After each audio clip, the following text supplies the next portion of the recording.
കരൂർ ദുരന്തത്തിൽ ടി.വി.കെ അധ്യക്ഷൻ വിജയുടെ മൊഴിയെടുപ്പ് പൂർത്തിയായി. മൊഴിയെടുപ്പ് 4.5 മണിക്കൂർ നീണ്ടു. CBIയുടെ 3-അംഗ സംഘമാണ് മൊഴി രേഖപ്പെടുത്തിയത്. മൊഴി ഒപ്പിട്ട് വാങ്ങുന്നതിന് മുന്നോടിയായി അഭിഭാഷകർ പരിശോധിക്കുകയാണ്. ചോദ്യം ചെയ്യൽ ഇന്ന് മാത്രമാണെന്നാണ് വിവരം. സജു തോമസ് ചേരുന്നു. സജു, 4.5 മണിക്കൂർ നീണ്ട ചോദ്യം ചെയ്യലാണ് പൂർത്തിയായിരിക്കുന്നത്. വിജയ് പുറത്തേക്ക് ഇറങ്ങിയിട്ടുണ്ടോ? എന്തൊക്കെ കാര്യങ്ങളാണ് CBI ചോദിച്ചറിഞ്ഞതെന്നാണ് മനസ്സിലാക്കുന്നത്?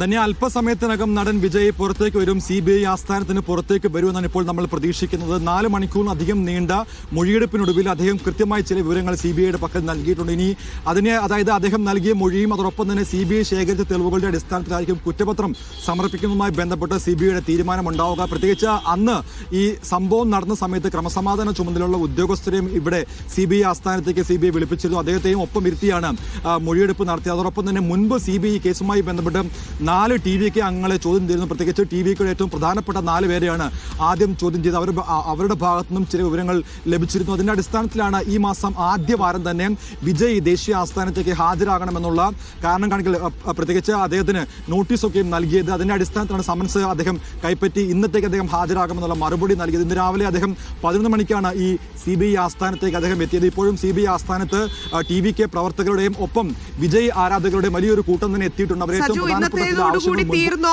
ഇനി മൊഴിയെടുപ്പ് ഉണ്ടാകില്ലെന്നാണോ മനസ്സിലാക്കേണ്ടത്? ഒപ്പം ചിത്രീകരിച്ചില്ല മൊഴിയെടുക്കുന്നത്, അല്ലേ? ധന്യ, മൊഴിയെടുപ്പ് ഇതുവരെയും ചിത്രീകരിച്ചിട്ടില്ല. പ്രത്യേകിച്ച് മൊഴി ഇപ്പോൾ വായിച്ചു കേൾപ്പിക്കുകയാണ്. പ്രത്യേകിച്ച് അദ്ദേഹത്തോടൊപ്പം 2 അഭിഭാഷകർ ഉണ്ടായിരുന്നു. ഈ അഭിഭാഷകർ ഇദ്ദേഹം നൽകിയ മൊഴി വായിച്ച് മനസ്സിലാക്കി അത് വിജയെ ബോധ്യപ്പെടുത്തിയ ശേഷമായിരിക്കും വിജയ് ആ മൊഴിപ്പകർപ്പിൽ ഒപ്പിടുക. അതിനുശേഷമായിരിക്കും അദ്ദേഹത്തിന് മൊഴിയായി ഇത് രേഖപ്പെടുത്താൻ പോകുക. എന്തായാലും ഇപ്പോൾ അതിന്റെ ഒരു നടപടിക്രമങ്ങളാണ് ഇപ്പോൾ പുരോഗമിച്ചുകൊണ്ടിരിക്കുന്നതെന്നാണ് ഇപ്പോൾ നമ്മൾ മനസ്സിലാക്കുന്നത്. സ്വാഭാവികമായിട്ടും വിജയ് നൽകിയ മൊഴി അത് കൃത്യമായിട്ട് അദ്ദേഹം പറഞ്ഞ കാര്യങ്ങൾ മാത്രമാണോ അതിൽ വന്നിരിക്കുന്നത് എന്നുള്ളതാണ് ഇപ്പോൾ CBI രേഖപ്പെടുത്തിയിരിക്കുന്നത്. ആ രേഖപ്പെടുത്തിയിരിക്കുന്ന കാര്യങ്ങൾ വിജയുടെ അഭിഭാഷകൻ വായിച്ചു കേട്ടതിനു ശേഷമായിരിക്കും അതിൽ വിജയ് ഒപ്പിടുക. അതിനുശേഷമായിരിക്കും അത് മൊഴിയായി മാറുക.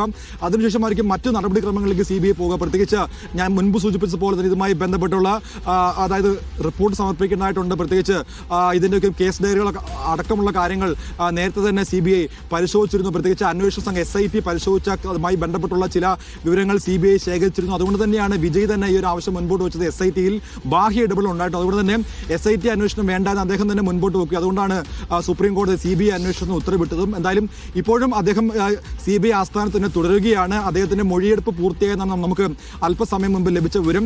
മറ്റു ചില ഉദ്യോഗസ്ഥരുടെ മൊഴിയും രേഖപ്പെടുത്തിയിട്ടുണ്ട്. ഈ മൊഴിയെല്ലാം ഇപ്പോൾ വായിച്ച് കേൾപ്പിച്ച് അദ്ദേഹത്തിന് കൃത്യമായി ബോധ്യപ്പെട്ട ശേഷം അദ്ദേഹം ഒപ്പിട്ട് നൽകും. ഒപ്പിട്ട് നൽകിയതിനു ശേഷമായിരിക്കും അദ്ദേഹം CBI ആസ്ഥാനത്തിന് പുറത്തേക്ക് വരിക എന്നാണ് മനസ്സിലാക്കുന്നത്. ഇപ്പോൾ ഡൽഹി പോലീസിന് അതോടൊപ്പം തന്നെ അർദ്ധസൈനിക വിഭാഗത്തിന്റെ ഒക്കെയും അംഗങ്ങൾ ഇവിടേക്ക് എത്തി ഈ ആരാധകരെയും ഒപ്പം തന്നെ അദ്ദേഹത്തിന്റെ പാർട്ടി അംഗങ്ങളെയും നിയന്ത്രിക്കാൻ വേണ്ടിയുള്ള നടപടിക്രമങ്ങളൊക്കെയും ഡൽഹി CBI ആസ്ഥാനത്ത് പുരോഗമിച്ചുകൊണ്ടിരിക്കുകയാണ്.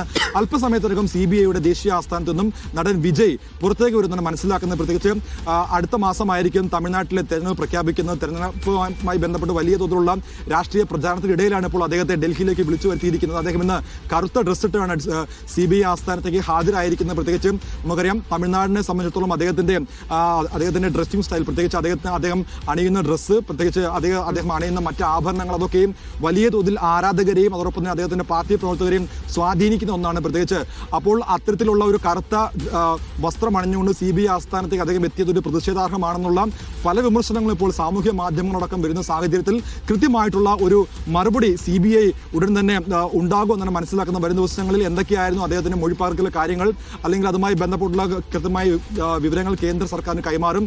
അതിനുശേഷമായിരിക്കും ബാക്കിയുള്ള തുടർ നടപടികളിലേക്ക് CBI കടക്കുമെന്നാണ് മനസ്സിലാക്കുന്നത്. ഏറ്റവും പ്രധാനപ്പെട്ട ഒരു കാര്യം നമ്മൾ ഓർക്കേണ്ടത്, തമിഴ്നാട്ടിൽ ഇനിയിപ്പോൾ വോട്ടെടുപ്പിന് 2 മാസങ്ങൾ മാത്രമാണ് അവശേഷിക്കുന്നത്.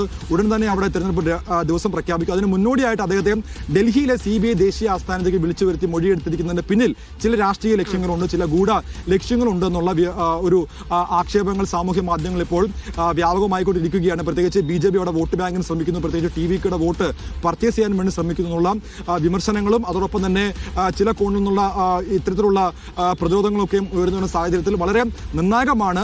അദ്ദേഹത്തിനെതിരെ എന്തെങ്കിലും നടപടി ഉണ്ടായാൽ അത് തമിഴ്നാട്ടിലെ വോട്ടെടുപ്പിനെ വലിയ തോതിൽ സ്വാധീനിക്കാനുള്ള സാഹചര്യം ഇപ്പോൾ നിലനിൽക്കുകയാണ്. അതുകൊണ്ട് തന്നെ അദ്ദേഹം നൽകിയ വിവരണങ്ങൾ കൃത്യമായിട്ട് CBI പരിശോധിക്കും. അതിനുശേഷമായിരിക്കും CBI കേന്ദ്ര സർക്കാർ ഇതുമായി ബന്ധപ്പെട്ടുള്ള കൃത്യമായിട്ടുള്ള റിപ്പോർട്ട് സമർപ്പിക്കുക. അതിനുശേഷമായിരിക്കും മറ്റു നടപടിക്രമങ്ങളിലേക്ക് CBI കടക്കുമോ ഇല്ലയോ എന്നുള്ള കാര്യത്തിൽ ഒരു പൂർണ്ണ വ്യക്തത ഉണ്ടാവുക. ധന്യ.